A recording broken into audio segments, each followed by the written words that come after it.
हाँ, तो central nervous system फिर से एक बार चर्चा कर दिया जाए। केंद्रीय तंत्रिका तंत्र का दो भाग है, ब्रेन और स्पाइनल कॉर्ड। ये क्लियर है, ब्रेन एंड स्पाइनल कॉर्ड।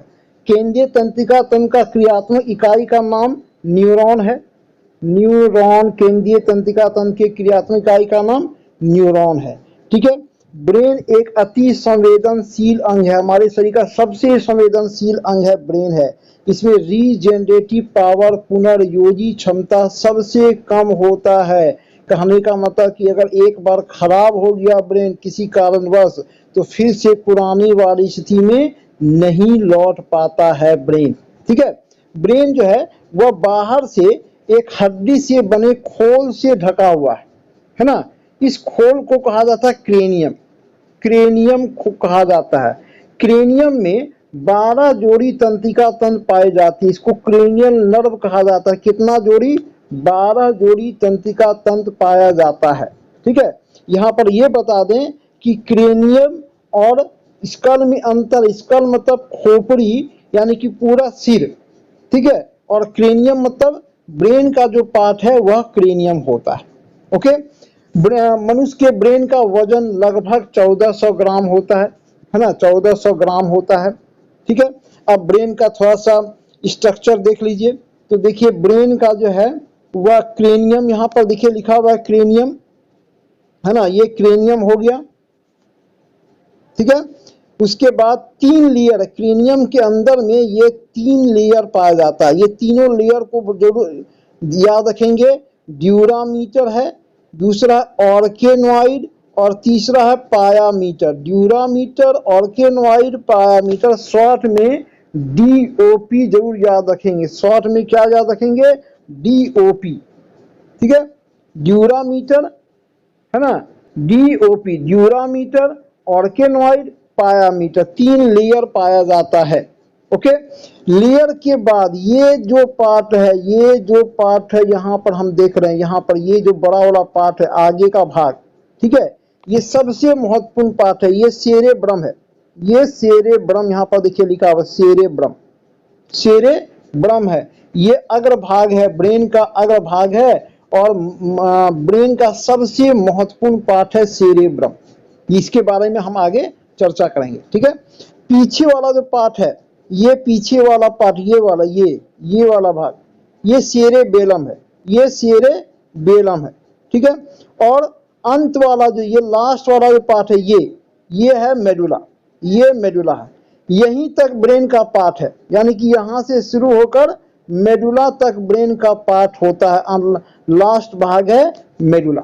और फिर यहां से मेडुला के अंत से, यानी कि मेडुला के पीछे वाले भाग से ये स्पाइनल कॉर्ड शुरू होता है। स्पाइनल कॉर्ड ये यहां से शुरू होकर रीढ़ की हड्डी से होता हुआ कमर की हड्डी में जुड़ा रहता है। वर्टिब्रल, कमर की हड्डी को वर्टिब्रल कॉलम कहा जाता है। कशेरुक दंड में जुड़ा रहता है। इसके बारे में भी हम लोग आगे चर्चा करेंगे, अभी केवल फिगर में हम समझा रहे हैं। ठीक है। तो सेरेब्रम कहाँ समझ में आ गया, सेरेबेलम कहाँ है, मेडुला कहाँ है, ये क्लियर हो गया। 3 लेयर है, DOP, ड्यूरामीटर, ऑर्केनॉइड एंड पायामीटर। ठीक है। तीनों लेयर को संयुक्त रूप से मेनिंजिस कहा जाता है। मेनिंजिस कहा जाता है। तीनों लेयर को संयुक्त रूप से मेनिंजिस कहा जाता है। ठीक है। जब इन तीनों लेयर में बैक्टीरिया के कारण, जब इन तीनों लेयर में, यहां पर लिखा हुआ है बैक्टीरिया के कारण सूजन उत्पन्न हो जाता है। ठीक है। तो उसको मेनिंजाइटिस कहा जाता है। ये हम लोग पढ़ चुके हैं। इसमें क्या कहते हैं, जीवाणु वाले चैप्टर में, मेनिंजाइटिस। ठीक है। और वायरस के कारण अगर सूजन हुआ तो इंसेफ्लाइटिस कहलाता है। मेनिंजाइटिस और इंसेफ्लाइटिस हम लोग पढ़ चुके हैं। ये ब्रेन फीवर है। ठीक है। ये सूजन उत्पन्न कर देता है। ठीक है। तो यहां तक क्लियर हो गया। तीनों लेयर जो है, तीनों लेयर को संयुक्त रूप से क्या कहा जाता है, मेनिंजिस कहा जाता है। ये क्लियर हो गया। ये फिगर क्लियर है। ठीक है। यहाँ पर देखिए सेरेब्रम, सेरेब्रम यहाँ पर ये सेरेब्रम जो अगला भाग है इसके नीचे दो अंग है। यहाँ पर देखिए, यहाँ पर ये हाइपोथैलेमस यहाँ पर है और दूसरा ये थैलेमस है और दूसरा हाइपोथैलेमस, थैलेमस एंड हाइपोथैलेमस। ये सेरेब्रम का ही पार्ट है लेकिन थोड़ा नीचे में रहता है। इसके बारे में भी आगे चर्चा किया जाएगा। अब आइए सेरेब्रम क्या है और किस प्रकार का ये काम करता है ये देख लीजिए। ठीक है, तो सेरेब्रम जो है यह ब्रेन का सबसे, थोड़ा सा इसको और बड़ा कर देते हैं ताकि आप लोगों को और अच्छा से दिखाई दे।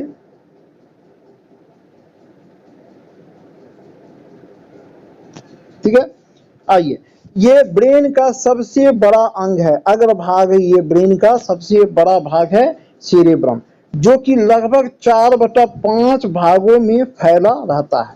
ठीक है, इसमें अनेक नर्वस सेल पाए जाते हैं। नर्वस सेल, तंत्रिका कोशिकाएं पाई जाती है, अनेक तंत्रिका कोशिकाएं पाई जाती है।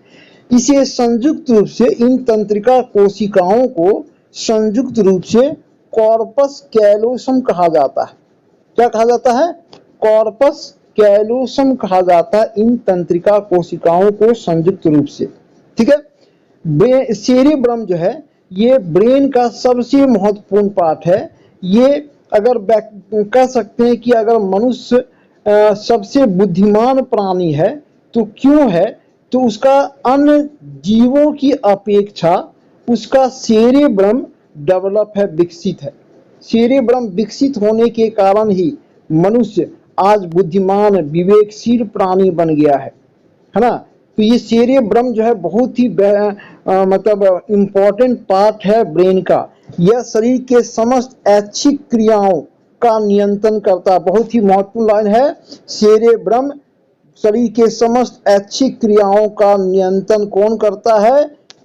सेरेब्रम। ऐच्छिक क्रिया मतलब जो हम अपनी इच्छा से जो काम कर रहे हैं वह सब का नियंत्रण केंद्र सेरेब्रम है। इसके साथ ही यह आंख, नाक, कान इत्यादि के आंतरिक केंद्रों को भी नियंत्रित करता है ना। यह बुद्धि का केंद्र है, ज्ञान का केंद्र है सेरेब्रम। बुद्धि का केंद्र, ज्ञान का केंद्र सेरेब्रम है। तो ये सबसे महत्वपूर्ण पार्ट है ना। अगर व्यक्ति आज अगर मनुष्य बन पाया है तो क्यों बन पाया है? उसका सेरेब्रम अन्य जीवों की अपेक्षा काफी विकसित होता है। हमें सोचने समझने की शक्ति मिलती है ना। बुद्धि है, हमारे अंदर बुद्धि है, हमारे अंदर ज्ञान प्राप्त करने की जिज्ञासा है, हम किसी चीज को जानने की इच्छा रखते हैं। ये सब क्यों होता है? तो सेरेब्रम के कारण। हमारा सेरेब्रम अन्य जीवों की अपेक्षा काफी विकसित है। ठीक है, तो ये सेरेब्रम काफी महत्वपूर्ण पार्ट है। पागल व्यक्ति का सेरेब्रम ही खराब हो जाता है, जिसके कारण उसमें सोचने समझने की शक्ति नहीं रह जाती। ठीक है, तो ये सेरेब्रम है। ओके, अब आइए सेरेबेलम देख लीजिए क्या है। सेरेबेलम ये ब्रेन का पिछला हिस्सा, सेरेबेलम पिछला हिस्सा है, पीछे वाला पार्ट है ना। यह शरीर को बैलेंस बनाए रखने का कार्य करता है, हमारे शरीर को संतुलित करने का काम करता है सेरेबेलम, है ना। कोई व्यक्ति अगर अत्यधिक नशा का सेवन कर लिया है, कोई नशीले पदार्थ का सेवन कर लिया है, या किसी व्यक्ति को पीछे वाले हिस्से में किसी कारणवश चोट लग जाता है तो वह व्यक्ति बेहोश होकर गिर जाता है, चक्कर आता है, बेहोश हो जाता है, गिर जाता है। ऐसा क्यों होता है? क्योंकि उसका सेरेबेलम जो है वह अनबैलेंस होने लगता है। तो ये भी महत्वपूर्ण पार्ट है, हमारे शरीर को बैलेंस देता है। हम सही ढंग से चलते हैं, सही ढंग से बैठते हैं, सही ढंग से दौड़ते हैं, ये बैलेंस प्रदान करता है सेरेबेलम। ये नशीले पदार्थों का सेवन करने से या चोट लगने से यह अनबैलेंस हो जाता है, जिसके कारण हमारा शरीर भी अनबैलेंस हो जाता है। तो ये ब्रेन का पिछला हिस्सा है सेरेबेलम। ओके, अब आइए तीसरा, थैलेमस हाइपोथैलेमस।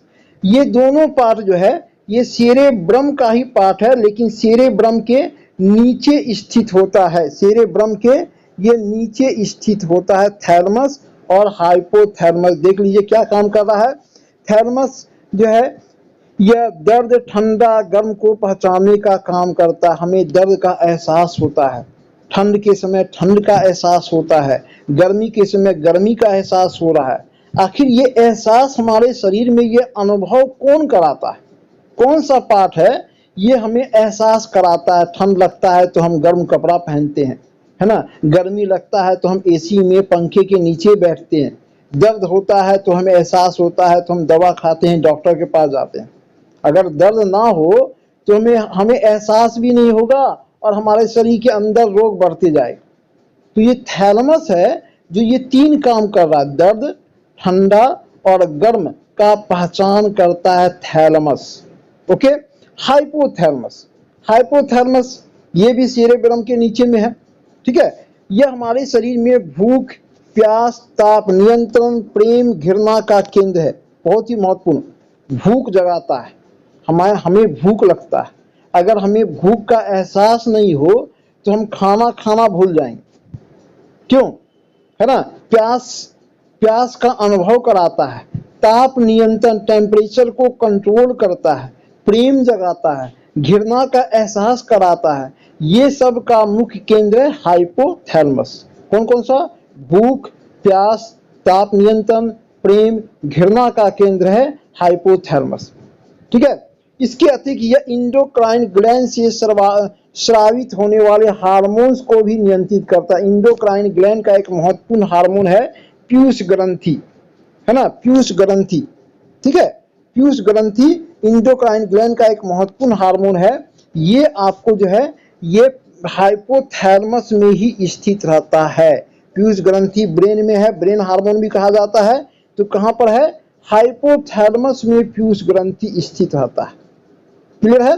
तो ये सेरेब्रम हम लोग देखे, सेरेबेलम देखे। सेरेब्रम अगला भाग है, सबसे महत्वपूर्ण पार्ट है ना। यही अगर व्यक्ति का खराब हो गया तो व्यक्ति नहीं रह जाएगा, व्यक्ति का अस्तित्व खत्म हो जाएगा, व्यक्ति का पहचान खत्म हो जाएगा, वह व्यक्ति नहीं रह पाएगा। क्योंकि अगर व्यक्ति पागल हो जाता है तो उसमें जानने की, ज्ञान का जो है एहसास नहीं होता।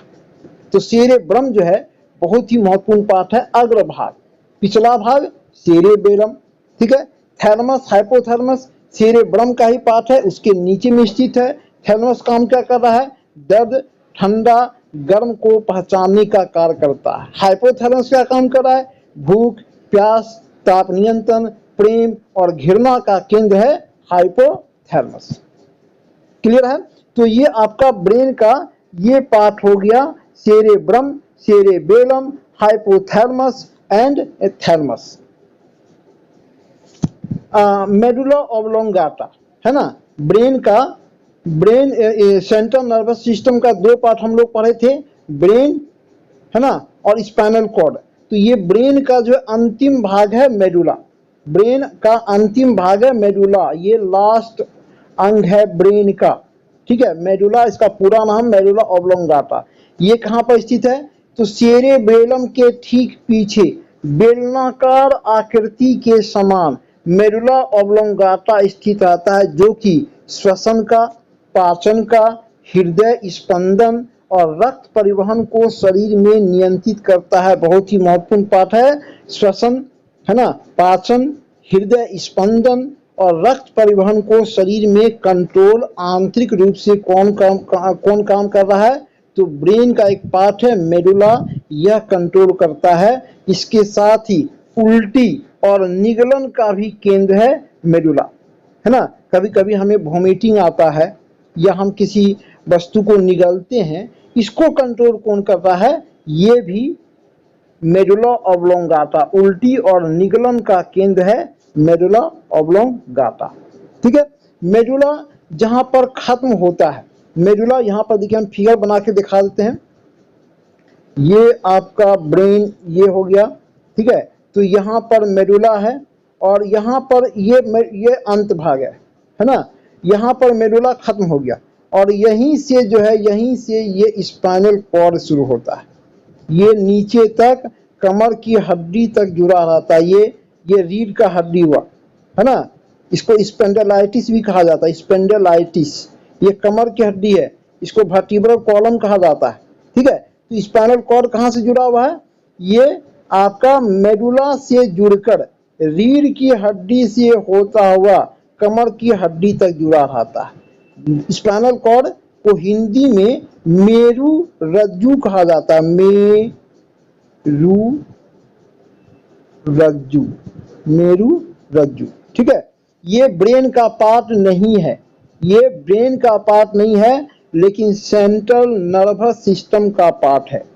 ठीक है, तो इस ब्रेन के इसी भाग से पीछे की ओर स्पाइनल कॉर्ड निकलता है मेडुला से, है ना, और ये वर्टिब्रल कॉलम तक फैला रहता है। इससे 31 पेयर्स तंत्रिका कोशिकाएं निकलती है, 31 जोड़ी तंत्रिका कोशिकाएं निकलती हैं। इस तंत्रिका कोशिका को स्पाइनल नर्व कहा जाता है। स्पाइनल नर्व कितना है हमारे शरीर में? स्पाइनल नर्व की संख्या 31 पेयर्स। ठीक है, और दूसरा है क्रेनियल नर्व। क्रेनियल नर्व कितना है? क्रेनियल नर्व की संख्या कितना है? तो 12, जो क्रेनियम में है। स्पाइनल नर्व कहाँ होगा? वर्टिब्रल कॉलम में पाया जाता है। स्पाइनल नर्व की संख्या 31 जोड़ी।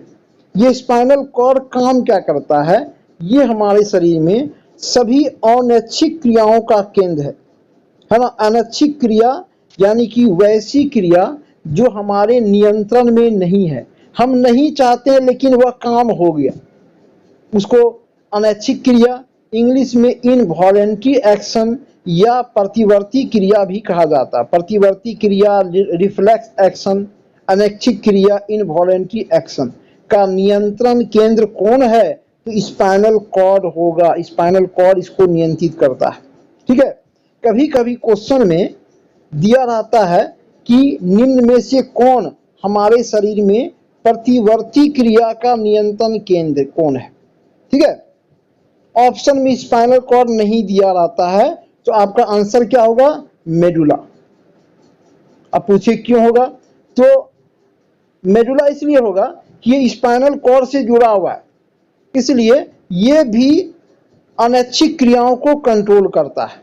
लेकिन अगर दोनों ऑप्शन दिया हुआ है, मेडुला भी दिया हुआ है और स्पाइनल कॉर्ड दोनों दिया हुआ है, तो आपका सही आंसर होगा स्पाइनल कॉर्ड हमारे शरीर में अनैच्छिक क्रिया या प्रतिवर्ती क्रिया को कंट्रोल करता है। ठीक है, तो ये स्पाइनल कॉर्ड हो गया जो मेडुला से जुड़ा रहता है और रीढ़ की हड्डी से होता हुआ वर्टिब्रल कॉलम तक जुड़ा रहता है। इससे 31 पेयर्स स्पाइनल नर्व निकलता है। ओके, तो ये आपका ब्रेन हो गया, बहुत ही महत्वपूर्ण। ब्रेन के अध्ययन करने की शाखा को न्यूरोलॉजी कहा जाता है। न्यूरोलॉजी कहा जाएगा। ब्रेन के अध्ययन करने की शाखा को न्यूरोलॉजी और इसके विशेषज्ञ को न्यूरोलॉजिस्ट। ठीक है, तो ये आपका हो गया ब्रेन का।